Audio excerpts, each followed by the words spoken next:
Yes, I'm well aware of the huge Lego Millennium Falcon over there, but ignore that because it's time for picks from the rack.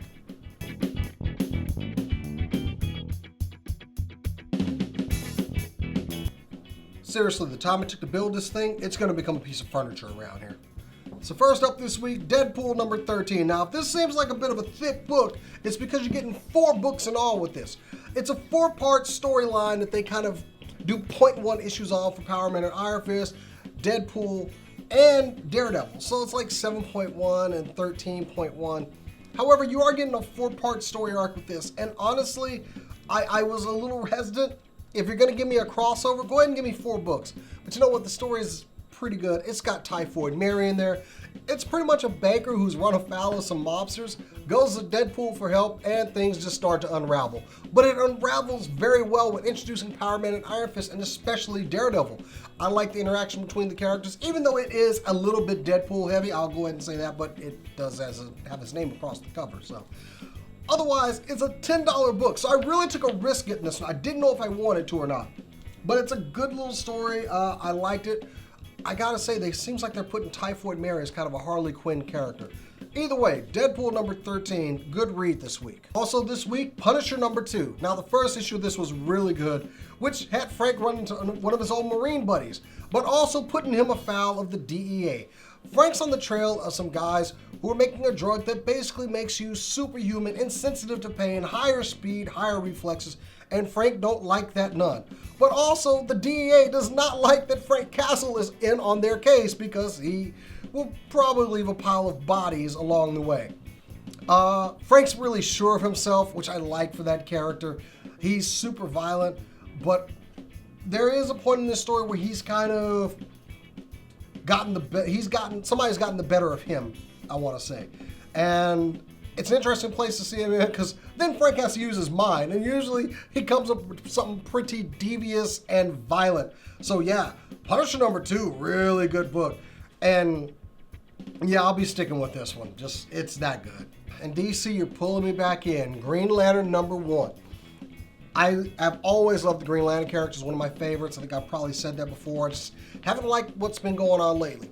This has our Green Lantern Simon Baz and new Lantern Jessica Cruz kind of getting trained. It reintroduces Hal Jordan, who is their instructor. And for lack of a better word, they suck together. They're horrible together and need some training, and Hal's there to whip them into shape, going pretty much Kilowog on them, and I love it. It's nice to see Hal more in that teacher role. He has been a Lantern for quite some time. And the way he handles Jessica and Simon in this is pretty well done. I'm going to stick with Green Lantern.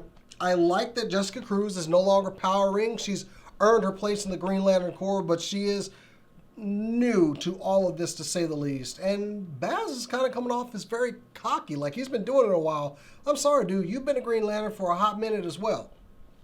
It's a good book to pick up, and I'm loving the dynamic between Jessica and Simon, and I want to see more of this. I like how they interact with each other. And if Hal's whipping them into shape, you've got me even more. Green Lantern number 1, guys. Rebirth is kicking off real well for me. My number 1 pick this week, Civil War II, number 1. Oh, man, this book is so good. Now, you know the premise for Civil War II, if you haven't heard. Basically, we get an Inhuman that can tell the future.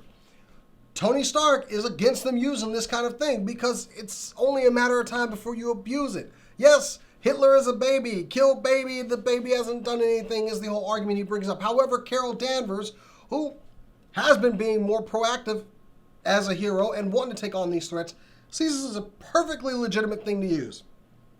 It puts them at odds, but not in the way that you would expect, because tragedy strikes in this book.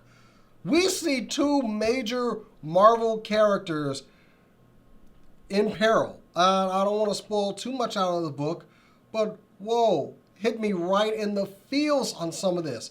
Yes, there are a lot of morality questions with this, and I'm kind of surprised that Tony is on the side of just letting things happen. Carol is militant, but Carol is military. This makes sense. The characters are being very well done. I like how we really see their personalities and the choices that they're making. But man, this I I can see why things are going to come to a head as they are, because there's a lot of emotion involved. This isn't like the first Civil War where we basically had two opposing opinions. We got a lot of raw emotion, a lot of tragedy, and people very passionate about how they feel about this topic. I do not have a side on this one because I want to see how it's going to play out. But yes, if you don't pick up a book this week, Civil War II #1 is the one to pick up. Really, really fine work. Well, that's it for me for Picks from the Rack this week. Good week. Make sure you like this video and subscribe. I promise these are going to be coming more often, especially with us taking more of the summer break. I'll definitely be putting out more videos of these. But yeah, really good picks this week. Make sure you go out there and tell me in the comments below, what are you reading this week? What should I be reading? Give me some suggestions out there. Anyway, guys, catch you later.